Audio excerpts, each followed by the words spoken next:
भारत की सबसे बड़ी अदालत के पास मैं कोई शिकायत लेकर नहीं आया, बल्कि एक ठोस सबूत लेकर आया हूं। मेरी बेटी का मुकदमा अदालत में दर्ज किए हुए आज 4 महीने से ऊपर हो गए, लेकिन आज तक उसकी कोई सुनवाई भी शुरू नहीं हुई। क्यों? क्योंकि इंसाफ के गले पर छुरी रखी हुई है।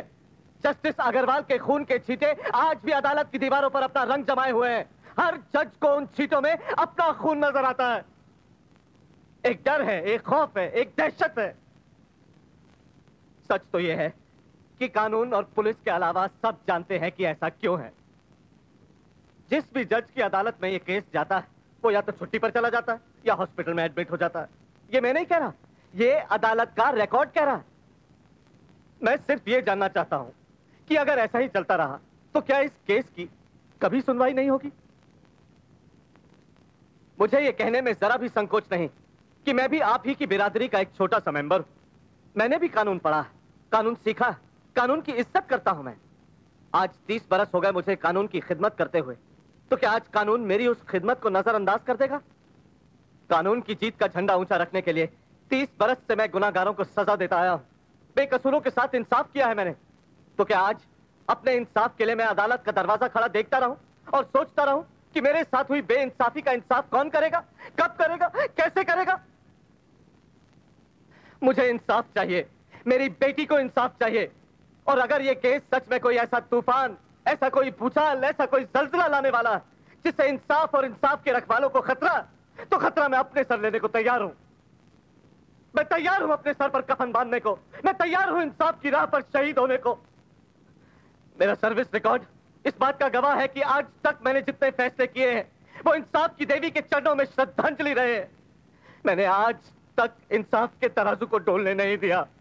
और मैं आपसे वादा करता हूं, आपको विश्वास दिलाता हूं कि मरते दम तक उसे डोलने नहीं दूंगा। हमें आपकी इंटेग्रिटी पर कोई शक नहीं है मिस्टर सोमनाथ, लेकिन प्रजातंत्र राज में कोई भी पार्लियामेंट में सवाल कर सकता है कि एक बेटी के केस का फैसला बाप कैसे कर सकता है। आप हमें 2 हफ्ते का वक्त दीजिए, हम पूरी कोशिश करेंगे कि आपकी एप्लीकेशन मंजूर हो जाए।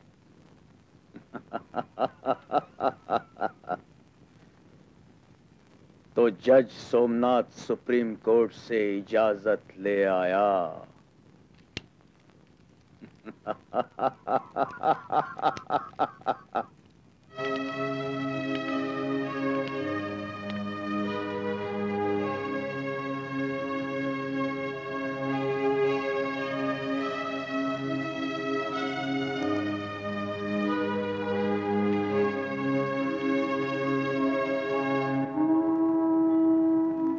रवि,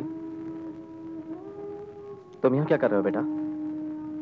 पिताजी, मैं आपके साथ जाना चाहता हूँ। नहीं बेटा, तुम तो ये जानते हो कि ये केस कितनी मुश्किलों से मैंने अपनी अदालत में लिया है। मैं नहीं चाहता कि किसी भी वजह से मुझ पर कोई उंगली उठाए। पिताजी, मुझे आपकी चिंता है।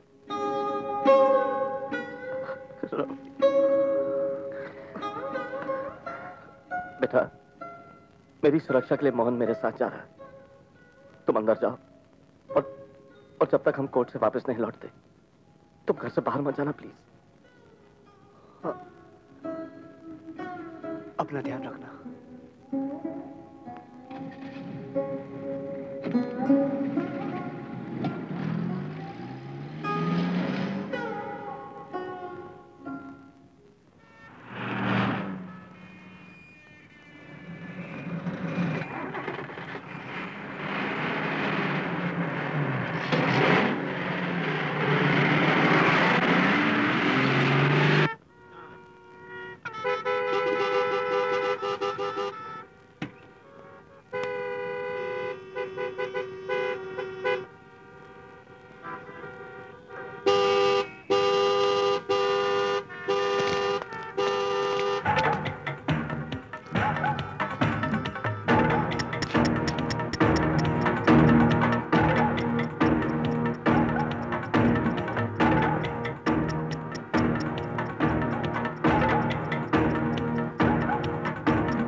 पिताजी, कामना।